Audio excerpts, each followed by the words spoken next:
Buenos días a todos. Este es el día que hizo el Señor. Gocémonos y alegrémonos de su presencia. Y pongamos en sus manos este tiempo devocional hablando con Dios en casa. Padre amado, gracias Señor. Gracias por tu presencia. Gracias porque tu Espíritu Santo hoy está presente en nosotros para guiarnos al conocimiento, a la verdad, Señor, de la palabra de Dios que edifica, que nos hace, Señor, útiles para tu servicio, para servir a la iglesia, para edificar, Señor, el cuerpo de Cristo. Gracias, Señor, porque confiamos que estás a cargo de todas nuestras vidas, nuestras cargas, nuestras angustias, Señor, nuestras dificultades. Las ponemos en tus manos, Señor, y confiamos que nos sacarás pronto adelante en medio de la dificultad. En el nombre de Jesús. Amén y amén. En varias partes de la Biblia encontramos la enseñanza divina de amar al prójimo como a nosotros mismos. Y cuando pensamos un poco en qué medida estamos colocándonos en el lugar del otro, sintiendo sus necesidades y sus anhelos en comparación con los propios, realmente debiéramos preguntarnos si queremos que ese prójimo esté como estamos o queremos estar nosotros. ¿Qué es lo que más amamos en nuestras vidas?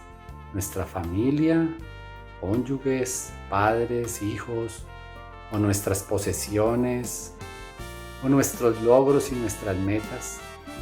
O más bien, y tal como lo quería explicar y enseñar el Señor Jesús, lo que más anhelamos es nuestra salvación eterna, al amarlo a Él por sobre todo lo demás, y al amar y querer que el prójimo también tenga esa salvación, dándole a conocer al que nos ama con amor eterno. Entonces, ¿cómo es que debemos tratar a los demás para que cumplamos ese mandamiento que agrada a Dios de que améis unos a otros como yo os he amado? La enseñanza que el Espíritu Santo nos trae hoy es que miremos cómo debe ser el trato agradable a Dios. En primer lugar, debe ser puro para con lo cercano. La primera epístola a los Tesalonicenses, capítulo 4, versos 2 al 6 dice: porque ya sabéis qué instrucciones os dimos por el Señor Jesús, pues la voluntad de Dios es vuestra santificación, que os apartéis de fornicación, que cada uno de vosotros sepa tener su propia esposa en santidad y honor, no en pasión de concupiscencia, como los gentiles que no conocen a Dios, que ninguno agravie ni engañe en nada a su hermano, porque el Señor es vengador de todo esto, como ya os hemos dicho y testificado. Los tesalonicenses residían en Macedonia, aquella provincia donde el Espíritu Santo llevó a Pablo luego del sueño que tuvo en su segundo viaje misionero, iniciando así la difusión de la palabra de Dios hacia Europa. La iglesia fundada allí fue ejemplo para toda la región por su fe y obediencia al Evangelio de Cristo. Y Pablo les insiste en su santificación, apartándose del comportamiento sexual libertino que era común y aceptable para el entorno greco-romano, abundando en el amor fraternal y en el trabajo honrado para que no les faltare nada.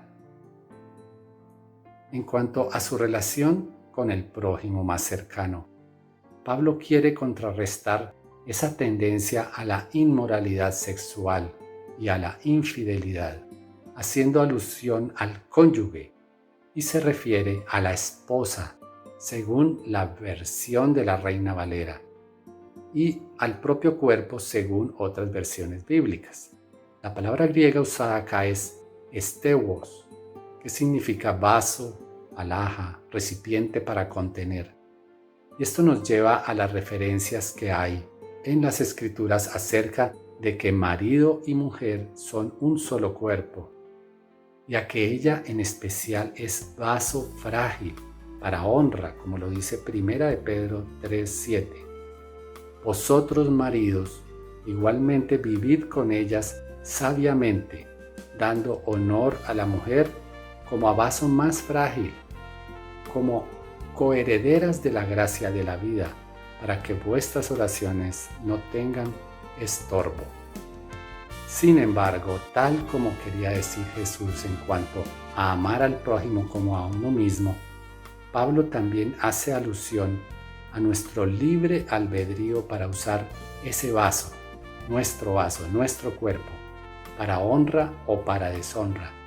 Según la carta a los Romanos 9, 21-23, mostrándonos a Dios como buen alfarero, haciéndonos como vasos de barro para ser usados como templo del Espíritu Santo, preparados para su gloria o para ser llenos de impurezas, exponiéndonos a su ira. Así que la voluntad de Dios es que tratemos tanto nuestro ser como el del más cercano en santidad y honor, siendo portadores de la gracia y el fruto del Espíritu Santo, sin engaños ni adulterios, lo cual es desagradable para el Señor. En segundo lugar, el trato agradable a Dios debe ser amoroso para con lo lejano. Sigue Pablo en la primera carta de los Tesalonicenses capítulo 4 en los versos 9 a 12 diciendo: Pero acerca del amor fraternal no tenéis necesidad de que os escriba, porque vosotros mismos habéis aprendido de Dios que os améis unos a otros, y también lo hacéis así con todos los hermanos que están por toda Macedonia. Pero os rogamos, hermanos, que abundéis en ello más y más, y que procuréis tener tranquilidad, y ocuparos en vuestros negocios, y en trabajar con vuestras manos de la manera que os hemos mandado, a fin de que os conduzcáis honradamente con los de afuera, y no tengáis necesidad de nada. Ya había mencionado cómo influyeron los receptores de esta carta en toda la región de Macedonia en cuanto al amor expresado hacia sus vecinos, lo cual cumple con el mandato de Cristo expresado por el apóstol Juan y por todos los demás apóstoles. Este es el mandamiento, que creamos en el nombre de su Hijo Jesucristo y nos amemos unos a otros como nos lo ha mandado. La mayor característica de las iglesias primitivas era ese amor fraternal expresado como producto de la expansión y de la llenura del Espíritu Santo en nuestras vidas, a través de esas congregaciones que se multiplicaban con el crecimiento de la palabra de Dios. Pablo exhorta a la iglesia a vivir en paz, trabajando digna y honestamente sin aprovecharse de los demás, y especialmente con los de afuera, es decir, con los incrédulos, para que vieran el testimonio del resultado moral y económico del trabajo honesto. ¿Cuánta enseñanza hay para este mundo de hoy, donde el menosprecio por el ser humano y el uso de malas prácticas con la finalidad de ganar dinero fácil sin importar los medios llevan a los grandes males sociales y morales de la actualidad en esta humanidad? Finalmente, el trato agradable a Dios debe ser santo para con su espíritu. Los versículos 8 y 9 de esa primera epístola a Tesalonicenses, capítulo 4, dicen: Pues no nos ha llamado Dios a inmundicia, sino a santificación. Así que el que desecha esto, no desecha a hombre, sino a Dios, que también nos dio su Espíritu Santo. Dios nos ha llamado a vivir vidas santas, no impuras, y que si seguimos las reglas y tendencias mundanas rechazamos a Dios y ofendemos al Espíritu Santo, quien es el que nos guía en el proceso de santificación. Y sabemos por la palabra en el Evangelio de Mateo que cualquiera que hablare en contra del Espíritu Santo no le será perdonado ni en este mundo ni en el venidero.